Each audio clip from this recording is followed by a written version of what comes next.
మీ పిల్లలకు చదువుతో పాటు ఎక్స్ట్రా కరిక్యులం లోక జ్ఞానాన్ని నేర్పిస్తుంది future spark international school. Hi hello నమస్తే, వెల్కమ్ టు సుమన్ టీవీ. ప్రస్తుతం మనతో ఉన్నారు బిజినెస్ అనలిస్ట్ నందూరి రవికుమార్ గారు. సార్తో మాట్లాడదాం. నమస్తే సార్. నమస్తే నవీన, బాగున్నామా? ఫైన్ సార్, మీరు ఎలా ఉన్నారు? Fine, fantastic. Sir, gold prices మనం ప్రీవియస్ వీడియోలో కూడా మాట్లాడుకున్నాము. ధరలు అయితే అలానే ఉన్నాయి, ఏమాత్రం తగ్గలేదు. ఎట్టకేలకి 70+ ఉంది గోల్డ్. చూసుకుంటే 1,00,000 వరకు వెళ్ళిపోయే పరిస్థితులు అయితే కనిపిస్తున్నాయి. మరి ప్రైసెస్ అనేవి ఎందుకు పెరుగుతున్నాయి అంటే కొన్ని సర్టెన్ రీజన్స్ అయితే ఉన్నాయి సార్. ఇప్పుడు మనకి ఇజ్రాయెల్ ఇరాన్ యుద్ధం కూడా జరుగుతుంది కదా, అది కూడా ఒక కారణం అని చెప్పొచ్చా అంటే ఏం చెప్తారు సార్? Very good, excellent. ఎందుకంటే ఇది ప్రతి వాళ్ళ మనసులో ఇదే సందేశం. రియల్ ఎస్టేట్ ఎలా అయితే వేరియస్ ఫ్యాక్టర్స్ మీద ప్రభావితం అయ్యి పరుగుడు పెడుతుందో, స్టాక్ మార్కెట్ ఎలా అయితే కంపెనీల యొక్క పర్ఫార్మెన్స్ మీద బేస్ అయ్యి పరుగుడు పెడుతుందో, గోల్డ్ కూడా ఇండియాలో అయితే ఓన్లీ ఒక ఆభరణాలుగా మనం ఆలోచిస్తాం గోల్డ్. కానీ విదేశాల్లో అండ్ మోస్ట్ ఆఫ్ ది కంట్రీస్లో గోల్డ్ అనేది ఒక ఇన్వెస్ట్మెంట్ ఆప్షన్. వాళ్ళంతా కూడా బార్స్లో పెడతారు, వాళ్ళంతా టన్స్లో పెడతారు, కేజీస్లో కొంటారు. మన లాస్ట్ టైం ఒక వీడియోలో చెప్పుకున్నాం, రిజర్వ్ బ్యాంక్ ఆఫ్ ఇండియా కొంటుంది కదా, ఇండియాలో రిజర్వ్ బ్యాంక్ ఆఫ్ ఇండియా కొంటుంది. డాలర్ రిజర్వ్స్ కంటే కూడా గోల్డ్ రిజర్వ్స్ ఉండాలి. గోల్డ్ అయితే మోర్ స్టేబుల్ డాలర్ కంటే. ఒకవేళ అక్కడ యుఎస్ ఎకానమీ కొలాప్స్ అయ్యి డాలర్ ఏమన్నా అయినా గోల్డ్ అయితే మనకు ప్రొటెక్టివ్గా ఉంటామని చెప్పి మనం రిజర్వ్ బ్యాంక్ కూడా ఉంటుంది కదా. సేమ్ వే మనం చైనా కూడా సెంట్రల్ బ్యాంక్ ఉంటుందని అనుకున్నాము, పీపుల్ రిపబ్లిక్ ఆఫ్ చైనా. అదే విధంగా ఇప్పుడు ప్రస్తుతం ఏమిటంటే ఈ టెన్షన్ పెరిగిపోయింది. ఏది వార్ లైక్ సిచ్యువేషన్ వచ్చేసింది. ఎవ్వరూ అనుకోవాలి ఓవర్ నైట్ ఇరాన్ ఇలాగ తిరగబడుతుందని చెప్పి ఇజ్రాయెల్ మీద. మళ్ళీ ఇజ్రాయెల్ రిటాలియేట్ అవుతుందని. మళ్ళీ ఇప్పుడు ఎనీ టైం ఏ అర్ధరాత్రి ఏమొస్తుందో తెలియదు. పొద్దున్న లేవగానే ఏమిటి అని సమాచారం చూసుకోవాల్సి వస్తుంది. మరి టైం జోన్ బట్టి కదా ఇంతమంది ప్రాణాలు కోల్పోతున్నారు. సో ఈ టెన్షన్స్ ఎస్కలేట్ అవుతున్నాయి. ఈ ఎస్కలేటెడ్ టెన్షన్స్ తోటి జనాల్లో ఎప్పుడు ఉన్న వారు వచ్చేస్తుందేమో, ఇది వారి కింద అంటే థర్డ్ వరల్డ్ వారి కింద ఇది పెరిగిపోతుందేమో, అంటే ఈ విధంగానే కొనసాగుతుందేమో అని కూడా జనాలు ఎక్కువగా చైనీస్ అయితే చాలామంది ఇండివిజువల్స్ కూడా గోల్డ్లో ఇన్వెస్ట్ చేయడం జరుగుతుంది. అది నెంబర్ 1. నెంబర్ 2, ఇప్పుడు మనం చూస్తే ఈ వారి యొక్క ఎఫెక్ట్ ఏ విధంగా ఉండబోతుంది అని చూస్తే క్రూడ్ ఆయిల్స్ మీద, వాటి మీద, రష్యన్ మన ఇంపోర్ట్స్ మీద అన్ని దేశాలకి ఆపేశారు కదా. ఆ విధంగా కనుక అవితే ఆల్టర్నేటివ్ ఏంటి, బెస్ట్ సేఫెస్ట్ ఇన్వెస్ట్మెంట్ ఏమిటి, ఏది ఎప్పటికీ పడదు, ఎప్పటికీ విలువైనదిగా ఉంటుంది అని ఆలోచిస్తే ఇటు నేషన్స్కి కానీ ఇటు ఇండివిజువల్స్కి కానీ ఇద్దరికి కూడా gold is the safest investment. అంటే సేఫ్ హ్యావెన్ అనమాట. గోల్డ్లో ఇన్వెస్ట్మెంట్ పెడితే మనం చాలాసార్లు అనుకుంటాం ఏమిటి, పెద్దగా పడినా కూడా పెద్దగా పడదు, పెరగటం మాత్రం అలా స్టడీగా పెరుగుతుంది. సంవత్సరానికి 11% అలా పెరుగుతుంది నార్మల్ కండిషన్స్లో. ఇలాంటి కండిషన్స్లో చెప్పలేము.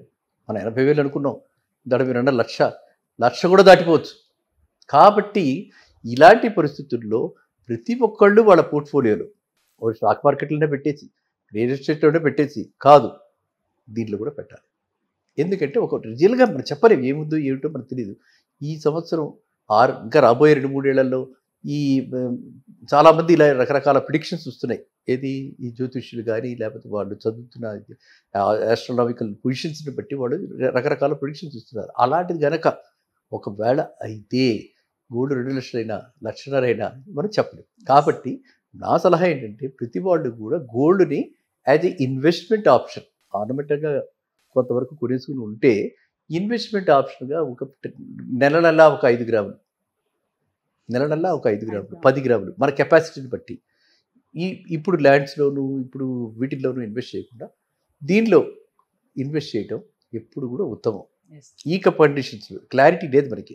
క్లారిటీ వచ్చి ఇప్పుడు ఇరాన్ ఇజ్రాయెల్ మధ్యన జరుగుతున్నటువంటిది గనక పూర్తిగా వెళ్ళిపోయింది, ఇంకా ఓకే అని మనం ఊపిరి పీల్చుకున్న రోజున మళ్ళీ మనం గోల్డ్ డిస్ఇన్వెస్ట్ చేసి మళ్ళీ usual stock market, real estate మార్కెట్కి వెళ్ళచ్చు. కానీ ఇప్పుడున్న పరిస్థితులు ఆందోళనకరమైన పరిస్థితులు. నాకు చాలామంది మన వ్యూవర్స్ కూడా చాలామంది అడగటం జరుగుతుంది అనమాట. అంటే ఏమిటి వారు ఎప్పుడు ఎండ్ అవుతుంది మనకు తెలియదు కదా, ఇరాన్ ఎప్పుడు సరెండర్ అవుతుంది మనం చెప్పలేం కదా, ప్రిడిక్షన్ ఇవ్వలేం కదా. సో అట్లాంటిది ఎప్పుడు మళ్ళీ రిటాలియేట్ అవుతుంది అది. ఎందుకంటే యూఎస్ అటువైపు పూర్తిగా అన్ని సపోర్ట్ ఇచ్చి అన్ని ఆర్మ్స్ ఇచ్చి వాళ్ళు ఇచ్చేస్తున్నారు.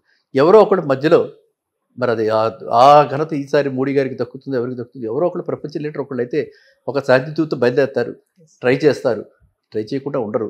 సో ఖచ్చితంగా ఇది ఎప్పుడూ ఆగుతుంది. కానీ ఈ ఆగే లోపల ఈ అనిశ్చిత పరిస్థితుల్లో స్టేబుల్గా రిటర్న్స్ వచ్చేది, ఎప్పటికీ మనకి వాల్యూ ఉండేది నష్టం ఏమి ఉండదు gold investment. So we should invest in gold. So everybody should invest in gold. A type of investment చేయాలి గోల్డ్లో, ఫిజికలా, ఎలక్ట్రానిక్గా, మనం అవన్నీ మాట్లాడుకున్నాం. అది వాళ్ళ ఇష్టం. నా ఉద్దేశంలో ఏంటంటే ఫిజికల్ గోల్డ్ కంటే కూడా paper gold better, gold bonds are better. ఓకేనా? గోల్డ్ బాండ్స్, గోల్డ్ ఈటీఎఫ్లు అవి బెటర్ మనకి. సో ఎందుకంటే మనకి అల్టిమేట్గా కావాల్సింది ఏంటి, మనం పెట్టుకోవడానికి కాదు కదా. ఆర్నమెంటల్ గోల్డ్ మనం సజెస్ట్ చేయట్లేదు కదా. మనం సజెస్ట్ చేస్తుంది ఇన్వెస్ట్మెంట్ పర్పస్కి. ఇన్వెస్ట్మెంట్ పర్పస్కి సేఫ్టీగా, సేఫ్గా అదే రిటర్న్స్ వస్తూ ఏ రిస్క్ లేదు. రిస్క్ అంటే ఏంటి, ఫిజికల్ గోల్డ్ అంటే రిస్క్ ఉంటుంది కదా, ఆ రిస్క్ లేదు. రైట్. నెంబర్ 2, మనకి ఆ దారి మీద వచ్చే రిటర్న్స్ గురించి మనం పెడుతున్నప్పుడు మనం ఈ కాగితం గోల్డ్ అయితే ఏమిటి, ఫిజికల్ గోల్డ్ అయితే ఏమిటి, తేడా ఏముంది, రెండింటిలో తేడా లేదు కదా. మూడోది, మనము ట్రేడ్ మార్కెట్లో, స్టాక్ మార్కెట్లో ట్రేడ్ చేసుకోగలిగినటువంటిది ఈటీఎఫ్, గోల్డ్ ఈటీఎఫ్లో పెట్టుకుంటే నష్టమేం లేదు కదా. టక్కుమని పెట్టగానే మనము అమ్మేసుకోవచ్చు, ఆ క్షణం అమ్మేసుకోవచ్చు. మిగతా డిమాండ్ చేసి వాటి చేసుకో, అది ఆ క్షణమే మనం అమ్మేసుకోవచ్చు. లిక్విడిటీ అంతా, అంటే it is as good as cash. It is as good as a bank fixed deposit. It is as good as a corporate deposit, but returns are more. అది అందువల్ల ఏంటంటే గోల్డ్ నా ఉద్దేశంలో, ఎందుకంటే ఇది వరకు ప్రీవియస్ వీడియోస్లో మనం ఇంతలా చెప్పుకోవాలి 80,000 వరకే పెడుతుందేమో అనుకున్నాం. కానీ ఇప్పుడు ఈ మౌంటింగ్ ఎస్కలేటింగ్ టెన్షన్స్ వాళ్ళిద్దరి మధ్య జరుగుతున్నటువంటి ఈ కైండ్ ఆఫ్ వారు, దీన్ని బట్టి చూస్తే మాత్రము ఖచ్చితంగా కూడా 80,000 very shortly, very very shortly, ఇప్పుడు ఎక్కడ మనం ఏప్రిల్లో ఉన్నాం, బై సెప్టెంబర్ 80,000 టచ్ అయిపోవచ్చు. అది. సో ఇదివరకు ఫైనాన్షియల్ ఇయర్లో 80,000 అంటే ఇప్పుడు 6 నెలల ముందరికే వచ్చేస్తుంది. అంత వేగంగా దాని మీద మనం అంటే పరిగెడుతుంది. ఇది ఒకవైపు అయితే, ఇంకోవైపు లాస్ట్ టైం చెప్పుకున్నాం డిమాండ్ అండ్ సప్లై. ఇప్పుడు ఏమిటి, లేటెస్ట్ డేటా ప్రకారంగా సప్లై తగ్గింది. గోల్డ్ మైనింగ్ సప్లై తగ్గింది, కాస్ట్ ఆఫ్ ఆపరేషన్స్ పెరిగింది. ఇంకా లోపలికి తవ్వాల్సి వస్తుంది, కొత్తవైనా కనపట్ల. సో అలా తవ్వడానికి కాస్ట్ ఆఫ్ ఆపరేషన్స్ పెరిగింది. కాబట్టి గోల్డ్ ఎప్పుడైతే డిమాండ్ అన్నా పెరిగింది, సప్లై అన్నా తగ్గింది, ఆటోమేటిక్గా రేట్స్ పైకి వెళ్తాయి. సో అది ఇంకొక అన్ని రకాలుగా ఏ యాంగిల్లో చూసినా కూడా ఇదంతా కూడా స్వర్ణయుగం. ఇది బంగారానికే ఇప్పుడు అంతా కూడా విలువ అనమాట. అలా. ఓకే సార్, ఒక క్వశ్చన్ చెప్పండి. ఇప్పుడు ప్రపంచంలో చూసుకుంటే ఆర్థిక వ్యవస్థ ఒక కారణం అనుకుంటే ఈ రేట్లు పెరగడానికి, మరి ఈ ఒత్తిడికి గురవుతుంది కదా సార్, ఇది కూడా ఒక కారణం అని చెప్పుకోవచ్చు. అంటే రేట్లు ఇలా పెరుగుతాయా ప్రెషర్కి లోనైనప్పుడు? కరెక్ట్. అది కూడా ఒక ఇంపార్టెంట్. అంటే ఇవన్నీ కూడా మనం ఏది దేనికి కంట్రిబ్యూట్ చేస్తుంది, దీనివల్ల ఇంత వస్తుంది, దానివల్ల ఇంత వస్తుంది అని మనం చెప్పలేం. ఇన్ని ఫ్యాక్టర్స్ కన్వర్జ్ అయ్యి ఇన్ని కారణాలు ఉంటాయి. ఈ ఇన్ని కారణాలు కన్వర్జెన్స్ వల్ల నేను ఒకప్పుడు మీతో అన్న ఆషాఢ మాసంలో కూడా తగ్గుతుందో లేదో నాకే అర్పణ కాదు. అంటే ఓకే, ఆషాఢ మాసంలో ఏవో ఆఫర్స్ ఉంటాయి ఆర్నమెంటల్ గోల్డ్ వాళ్ళకి ముఖ్యం. కానీ మిగతా ఈ విధంగా చూస్తే మాత్రము, అంటే వరల్డ్ ఓవర్ అన్ని నేషన్స్ అందరూ ఎలాగ చేస్తున్నారు, ఎందుకు చేస్తున్నారు చూస్తే మాత్రము ఖచ్చితంగా గోల్డ్ గోల్డ్ రేస్ ఇప్పుడే ఆగేలా కనిపించట్లేదు. డెఫినెట్గా ఇది మనం తీరాన్ని దాటినట్టుగా ₹1,00,000 మీరు పదే ఎంత దాచారో తెలియదు, లక్ష అంటారు. కాబట్టి మీ కోరిక 1,00,000 ఈసారి తీరం దాటేలాగా ఉంది.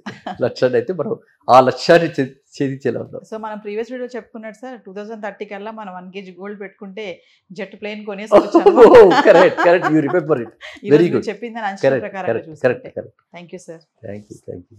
సుమన్ టీవీలో మీ పర్సనల్ అండ్ బిజినెస్ ప్రమోషన్స్ కోసం కింది నెంబర్కి కాంటాక్ట్ చేయండి.